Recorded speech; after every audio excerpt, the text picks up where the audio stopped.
Sebelumnya aku menanya dong, siapa di sini yang masih nabung-nabung secara konvensional, misalkan di celengan, di bank, naruh di bank gitu. Kalian itu sadar nggak sih bahwa uang kita kalau ditaruh di bank itu berkurang karena kan uang kita itu istilahnya nitip ya, nitip di suatu tempat dan itu butuh pengamanan dan sebagainya, pengadministrasian juga. Nah, otomatis kita itu dipotong dengan adanya admin. Nah, di sini aku mau review jujur soal gimana sih aku naruh uang, nyimpan uang tapi uangnya itu berjalan gitu. Aku tidur tapi uangku berjalan. Nah, simak video ini ya.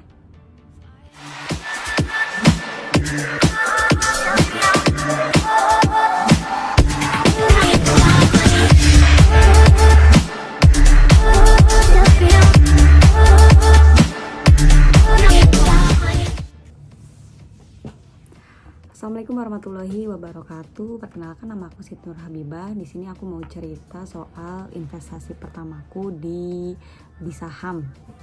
Gak cuma di saham sih, aku di obligasi juga, tapi aku pakai aplikasi Bareksa. Nah, sebelumnya aku mau tanya deh, siapa di sini yang punya uang tapi uangnya ditaruh di bank aja? Mungkin banyak ya, karena pengetahuan kita terkadang memang masih minim dalam hal investasi. Nah, di sini aku mau review jujur soal investasi pertama aku, yaitu di aplikasi Bareksa. Aplikasi Bareksa ini aplikasi yang menawarkan reksadana tabungan yang dikelola oleh manajer investasi. Jadi kita itu simpelnya tinggal store uang, terus ada yang ngelola. Itu menurut aku cocok banget buat kita yang nggak paham banget ya soal investasi ya, daripada kita salah-salah, daripada kita boncos gitu, mendingan kita dikelola oleh yang ahli seperti itu. Nah, keunggulan dari Bareksa ini, kita itu bisa investasi dari nilai yang kecil, dari nilai 10.000. Loh, itu sangat worth it dong buat mahasiswa, buat anak kosan, buat anak SMA juga, daripada misalkan dia foya-foya nggak jelas, mending uangnya ditabung aja dong di investasi ini. Mungkin kalau misalkan dia dari SMA udah mulai investasi di Bareksa sekitar 100.000, nah setelah 5 tahun kemudian setelah dia lihat itu kan akan terus bertambah. Dan kenapa aku ngerekomendasiin Bareksa? Nah, di Bareksa ini kan produknya ada reksadana namanya. Nah, di reksadana ini tuh low risk gitu loh, resikonya sangat rendah. Resiko untuk boncos itu sangat rendah. Jadi reksadana itu akan terus naik terus seperti itu, walaupun langkahnya cukup lambat ya, tapi bagi pelajar, bagi anak kosan itu cukup aman daripada kalian itu investasi ke saham langsung dengan bekal pengetahuan yang minim. Jadi aku rekomendasiin untuk investasi pertama kalian itu beli produk reksadana di beberapa aplikasi. Sebenarnya aplikasi sih ada banyak, ada yang namanya Bareksa, terus ada Bibit juga bisa, ada tanam modal atau apa, banyak deh pokoknya. Nah, berhubung aku kemarin nyobanya di Bareksa, maka aku akan review jujur penggunaan aplikasi Bareksa aku selama kurang lebih 7 bulan deh. Karena waktu itu aku tuh sempet bingung gitu kan, pilih-pilih aplikasi apa sih yang mudah dan apa ya, dan aman lah. Kebetulan Bareksa ini dia sudah diawasi tentunya sama OJK. Banyak juga yang udah diawasi sama OJK, tapi aku lebih lebih condong ke Bareksa ini. Nah, tanpa perlu panjang lebar, supaya kalian juga nanti paham dan langsung applicated gitu, uang kalian nanti langsung dipindah aja ke Bareksa ini. Nah, selanjutnya aku akan kasih lihat aplikasinya lewat pakai aplikasi aku. Oke, check it out.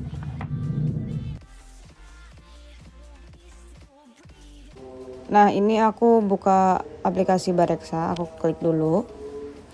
Masuk ke aplikasi aku, karena di sini aku udah punya ya, jadi aku tinggal masukin PIN.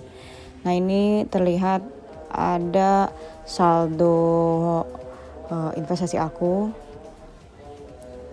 Kita lihat-lihat dulu ya. Kemudian kita ke reksadana. Nah, produknya itu ada 4, ada emas dan sebagainya. Cuman yang aku pilih itu kan reksadana.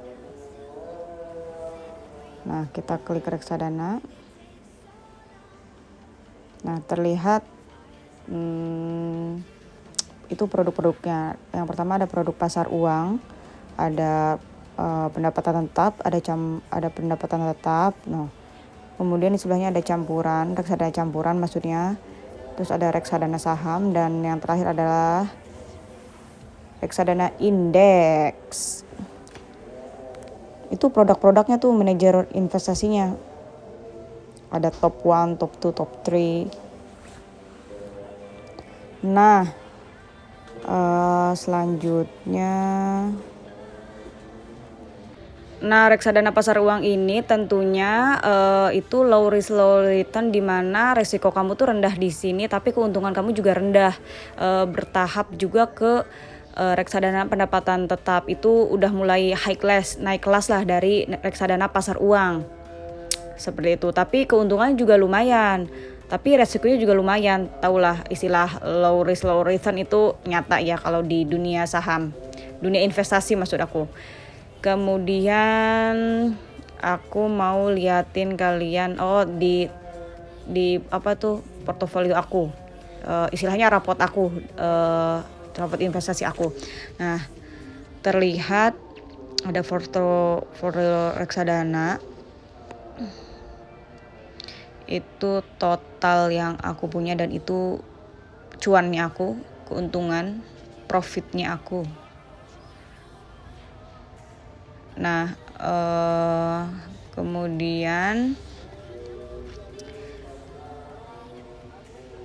itu ada manajer investasi yang aku percaya, itu di reksadana pasar uang. Kemudian itu reksadana pendapatan tetap. Di bawah juga ada reksadana pendapatan tetap, cuman aku beda manajer investasinya. Kemudian ada di reksadana indeks. Reksadana indeks itu campuran antara reksadana dan saham. Nah, kemudian reksadana pasar uang itu aku investasi senilai 100.000 loh awalnya. Kemudian di bawahnya juga reksadana pendapatan tetap itu 100.000 juga. Cuman dilihat deh keuntungannya itu, kalau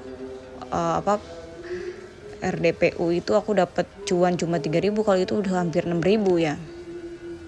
Nah, itulah yang dinamakan low risk low return.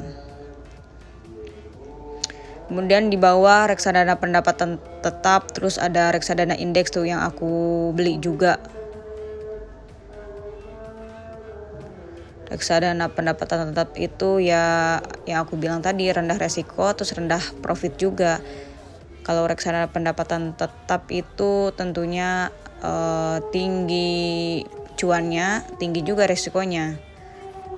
Nah, reksadana indeks itu karena dia gabungan saham, jadi dia lebih wow gitu, tapi resikonya juga lebih wow. Itulah istilah-istilah gue ya. Terus itu dilihat profitnya juga lumayan, itu langsung 200 gitu kan. Niat aku kan emang awalnya nabung ya, naruh aja duit gitu loh. Nah, ini aku mau simulasiin gimana sih caranya beli gitu kan. Aku coba beli lagi ya, tapi nanti gak aku lanjutin. Aku coba beli dari nilai rendah aja ya, 10.000 maksud aku. Nah, kita menyetujui syaratnya. Nah, udah langsung setuju aja lah. Jangan lupa dicentang, kemudian order. Nah, di sini ada metode pembayarannya, mau pakai apa, mau pakai OVO, mau pakai apa. OVO aja lah ya, karena cuma 10.000. Banyak juga nih yang bisa jadi metode pembayarannya. OVO ternyata lebih rendah juga sih. Nah, itu review ordernya 10.000. Kemudian klik aja bayar sekarang. Nah, tinggal bayar sekarang. Tuh, itu dikasih cara-caranya. Udah langsung ada OVO dari informasi dari OVO tuh. Aku keluar aja deh ya, aku nggak lanjutin, kamu bisa lanjutin sendiri. Tentunya kalau order di OVO kayaknya lebih murah juga deh. Biaya adminnya nggak kayak tadi di bank sekitar 3 ribuan. Nah itu menu-menunya, aku kembali ke home. Oh itu ada menunya. Nah itu produk-produknya ya guys, kalian tuh bisa lihat-lihat sendiri manajer mana yang sekiranya kalian percaya. Nah aku pilih manajer Sukoforis misalkan. Kita bisa lihat review-review perusahaannya. Nih di sini kita lihat review perusahaannya, dia tuh ngelola dana sebanyak berapa, terus itu harga unitnya masih 1.000. Terus dia tuh ternyata masih kurang dari 5 tahun tapi so far oke lah dengan kelolaan dana dia yang banyak, berarti banyak orang yang percaya juga dong. Kemudian kita buka informasi, ternyata itu dananya ada yang dialokasiin ke obligasi sama pasar uang. Kemudian kita lihat review fund sheet-nya, kita bisa lihat nih uang kita tuh dikemanin aja gitu. Nah ini review perusahaannya, jadi berapa dana yang kita perlukan untuk biaya admin, biaya naruh duit di situ. Ya so far masih menguntungkan lah ya daripada di bank-bank konvensional kalau menurut aku ya. Cukup rendah juga, itu 1,5 biaya di admin dan sama bank kustodian ya. Bank kustodian itu bank yang dimana kita simpan ya, itu terlihat tuh bank HSBC Indonesia. Jadi duit kita itu aman guys, udah ketaruh di bank biasa, jadi jangan takut hilang. Dunia udah serba digital nih. Kalian tuh bisa review sendiri ya soal reksadana ini sama manajer investasinya. Terserah mau lihat di mana. Mungkin nanti aku akan lebih jelasin tips, trik, cara milih manajer investasi.